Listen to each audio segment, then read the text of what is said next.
Hello everyone and welcome back to my channel.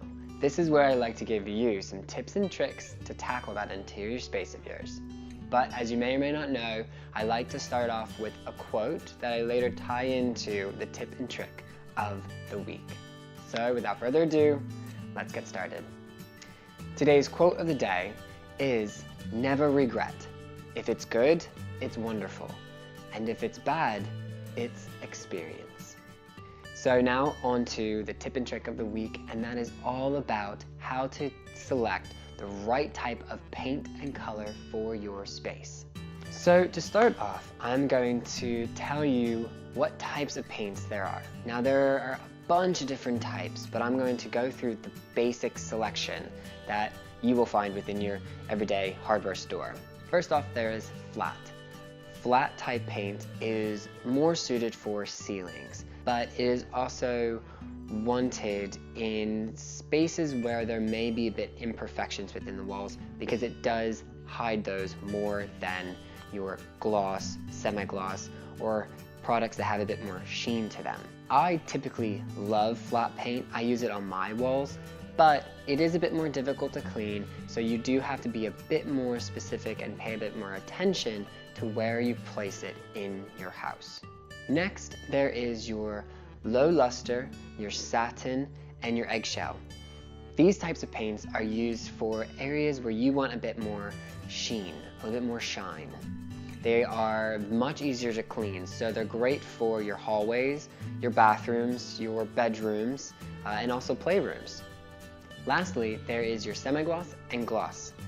Now these types of paints are going to be great and most used within your bathrooms and your kitchens. You will typically see them on trim work, so all of your crown molding, all your baseboards, you'll see them on shelves and your railings. Keep in mind though that the semi-gloss and the gloss will show more imperfections within the surface you're using it. So keep that in mind depending on where you place it. Now, I get asked all the time about how to choose a color within a space. People ask me, how do you come up with a certain color in your home? How did you get to that shade of gray? How did you get to that shade of blue? What I like to tell them is to go through their home already and look for colors that they really like. So go through your clothes, go through your furniture, your different textiles within the house, and find the tones that really speak to you. When you locate them, then take out a color wheel and look at different complementary tones or different shades of that specific color you like for your home.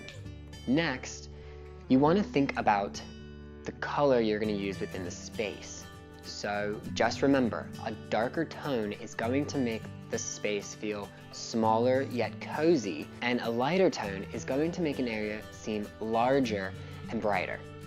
I also want you to keep in consideration the other colors you may have already in your home. When you're painting a new area, you also want to consider the other paint colors that you have already in the house. Tones should really complement one another. They should flow and move within your space. You don't really want too much of the color blocking within each area because then it can make a distant and breakup within your space, a confusion almost. So when you consider painting a new area or repainting an area that is already next to a space that is painted, just consider what that space is and if the new tone is going to complement it and allow the flow to continue within your house. Next, you have to consider the light within the space. Colors look different under different types of light. Natural light is going to give you the most natural tone to that color. Incandescent light is going to give you more of a warm tone to the color, and fluorescent light is going to put more of a brighter bluish tone to the color. So what I would suggest is in that area, see what type of light is used the most, whether it's natural daylight, incandescent light, or fluorescent light. Paint a strip of color on either a removable piece of paper and paste it on the wall, or paint a little block section on the wall and see how it reflects and how it plays with the certain type of light in that space. You also want to consider the function of the space. What is it going to use for? What's the mood of this area? Is it for eating? Is it for play? Is it for relaxing? These are very specific and important questions to ask yourself when you're choosing a color in the space. If your focus is more on an energizing space, then you're going to want to focus more on the warmer tones.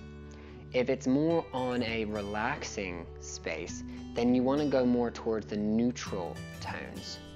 You have to think about what you want that space to inhibit. You also want to consider the sheen, whether you want to use a type of paint that has more of a sheen, which will make the space brighter and lighter, more energized, or if you want to use the flat, which allows the space to feel a bit more cozy and relaxed. Now, just like in your home and trying to select a type of paint and color you like, there could be many mistakes. There could be many regrets on the tone of color you choose and the type of paint you choose. You might change your mind many times and decide once it's all up, you hate it. But like the quote I gave you earlier in this video, it's okay to have regrets. If it turns out wonderful, that is great news. But if you decide that you hate it, it's just experience. It's something you learned on the way. And I want you to consider this within your everyday life and not just in your home space. If you go through your life not really thinking about your regrets, it allows you to free up that mental capacity that you're focusing on the regrets you've done in the past. There's nothing you can really do about your past. It's there for a reason. It's there for you to really learn about and grow from, not to harbor on. Don't consider your regrets as something negative and bad about yourself and things that you wish you could have changed. Think about your regrets, if you have them, as experience and learning blocks, things that you can grow from and learn from. Personally, I know it can be hard not to constantly think in the past and harbor up some regrets I have, but I've had to stop myself many times and think, okay, I have this feeling for a reason. I wish I had done that in the past, so I'm going to mentally make sure I don't do that in my future. I will learn from that so I don't ever feel like this again. So I don't ever have to look back on my past and be like, darn it, why didn't I do this? Or I wish I did this before.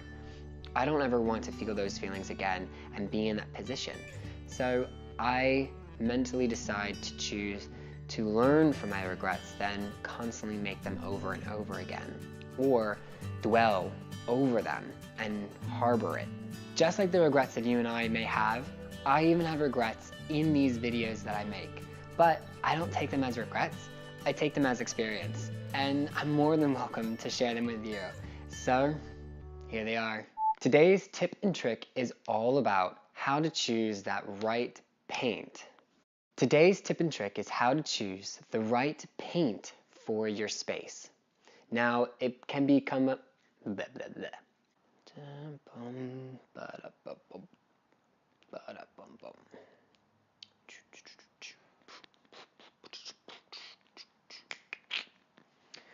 Okay, today's quote of the day is Today's quote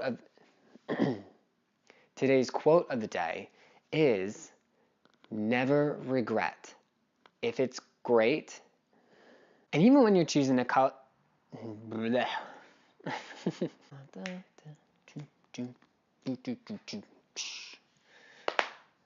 right.